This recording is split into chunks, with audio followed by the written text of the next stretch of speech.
Ça vous est déjà arrivé de vous sentir un peu perdu face au comportement d'une femme? Un coup, elle est super sympa, l'instant d'après, elle se montre plus réservée et mystérieuse. Et là, on se pose plein de questions.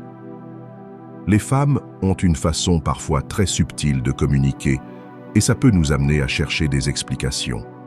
Quand une femme semble se faire désirer, il y a souvent des petits indices, si on sait les repérer. L'idée, ce n'est pas de voir ça comme un jeu ou une manipulation, mais plutôt comme une façon de mieux comprendre les relations humaines et comment fonctionne l'attraction. C'est pas une question de cruauté, mais de dynamique.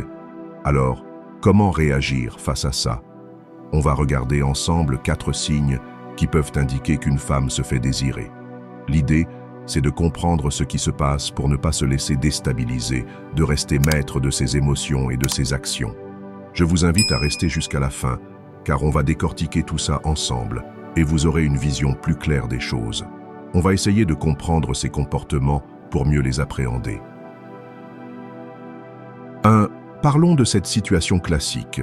Vous envoyez un message, un truc sympa qui devrait retenir son attention, et là, le silence radio. Ça traîne, les heures passent, et quand enfin elle répond, c'est sur un ton plutôt détaché, comme si votre message était anodin. Ce décalage, c'est pas forcément un hasard. C'est parfois une manière de voir comment vous réagissez, de tester votre patience et votre stabilité. C'est vrai, l'attente peut créer un effet. C'est un phénomène assez courant dans les interactions.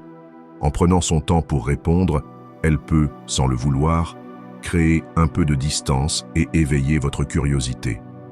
Vous vous demandez ce qu'elle fait, pourquoi elle ne répond pas tout de suite. Ce doute peut devenir une partie du jeu, pas pour prendre le contrôle, mais pour mieux comprendre comment on interagit. Mais attention, il ne faut pas se laisser déstabiliser par ça. Un homme qui a confiance en lui ne va pas se laisser affecter par une réponse tardive. Il sait que son bien-être ne dépend pas de la réaction de l'autre. C'est comme le disait Marc Aurèle, on contrôle nos pensées, pas le monde extérieur. Cette réponse en retard, c'est juste une info, pas un jugement de valeur. On n'a pas besoin de rester à attendre après une validation extérieure. Si on est bien dans sa vie et ses projets, ça ne change rien. Et quand vous répondez, vous le faites calmement, sans trop en faire. Pas besoin de montrer qu'on a attendu.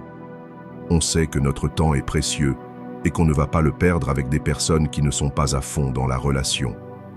On préfère les relations équilibrées. 2. Est-ce que ça vous est déjà arrivé de sentir que quelqu'un vous envoie des messages contradictoires? Une personne se rapproche, vous regarde intensément, comme si vous étiez au centre de son monde, puis d'un coup, elle croise les bras, détourne le regard, comme si elle avait perdu tout intérêt. C'est déroutant, n'est-ce pas? On se demande ce qui se passe. Ces signaux mixtes ne sont peut-être pas un hasard.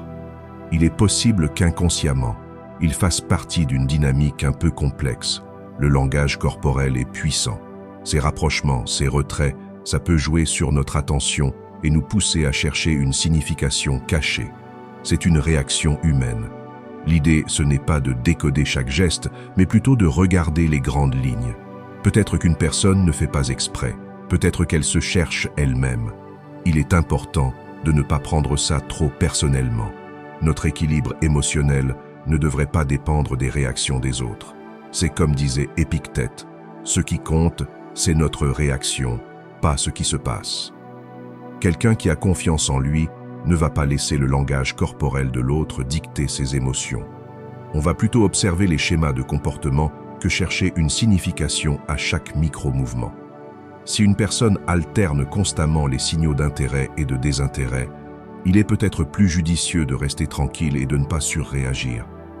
Plutôt que de chercher à décoder tous les messages, concentrez-vous sur vos propres actions. Restez vous-même. Laissez l'autre se demander pourquoi vous ne réagissez pas comme elle l'attend. C'est une façon de rester centré sur vous-même. 3. On connaît tous cette situation. L'excuse du « je suis hyper occupé ».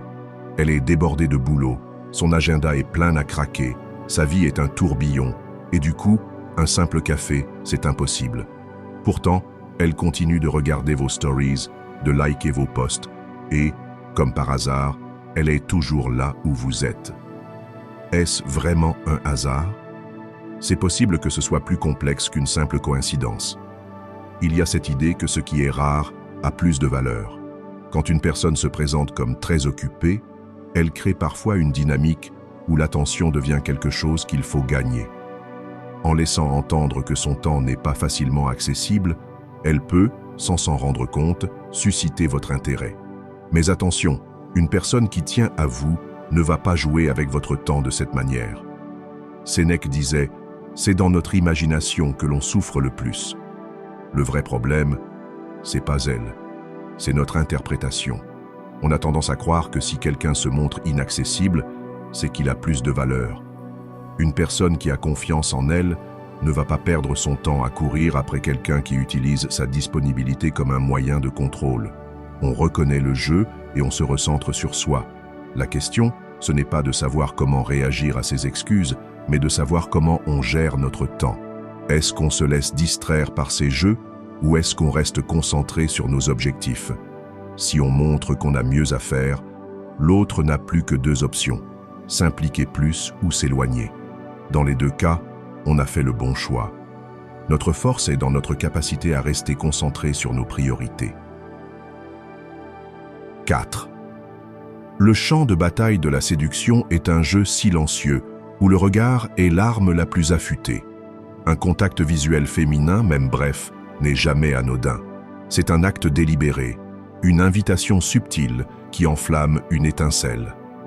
Mais le regard détourné n'est pas une fin.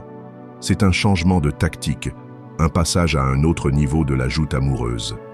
Ce jeu de regard repose sur la biologie et la stratégie. Le contact visuel active votre instinct. Vous y voyez une ouverture, un signe d'intérêt. Mais la rupture de ce contact installe une tension, une interrogation lancinante. Était-ce intentionnel? Signifiait-il quelque chose? C'est là toute la subtilité de cette manœuvre. Elle sème le doute, vous incitant à chercher des réponses. Cependant, la vérité, aussi amère soit-elle, est que cette action vise le contrôle et non la connexion authentique. En s'approchant puis en se retirant, la femme teste votre sang-froid. Succomberez-vous à la curiosité ou resterez-vous inébranlable? L'homme qui ne se laisse pas ébranler par ces tactiques est celui qui ne peut être aisément manipulé. C'est cet homme qui impose le respect, au-delà de la simple attraction. À l'instar des leaders du passé, comme Marc Aurèle, qui construisaient leur vie action par action, vous devez considérer ce regard comme une simple action. Ne laissez pas une brève rencontre visuelle définir votre réaction. Votre réponse doit être empreinte de calme et de détachement. Un homme de valeur ne se perd pas dans les conjectures. Il ne considère ni le regard comme une validation, ni le détournement comme un rejet. Il reste ancré dans ses objectifs, sa propre valeur. Si une femme souhaite réellement une connexion, ses actes confirmeront son regard. Dans le cas contraire, son regard n'était qu'une agitation passagère, incapable d'ébranler votre solidité. Votre force réside non pas dans la quête de réponse à chaque interrogation, mais dans la sagesse de comprendre que certaines questions ne méritent pas de réponse, notamment celles qui tentent de détourner un homme de ses objectifs. Merci d'avoir visionné cette vidéo jusqu'au bout. J'espère qu'elle vous a plu et vous a été bénéfique.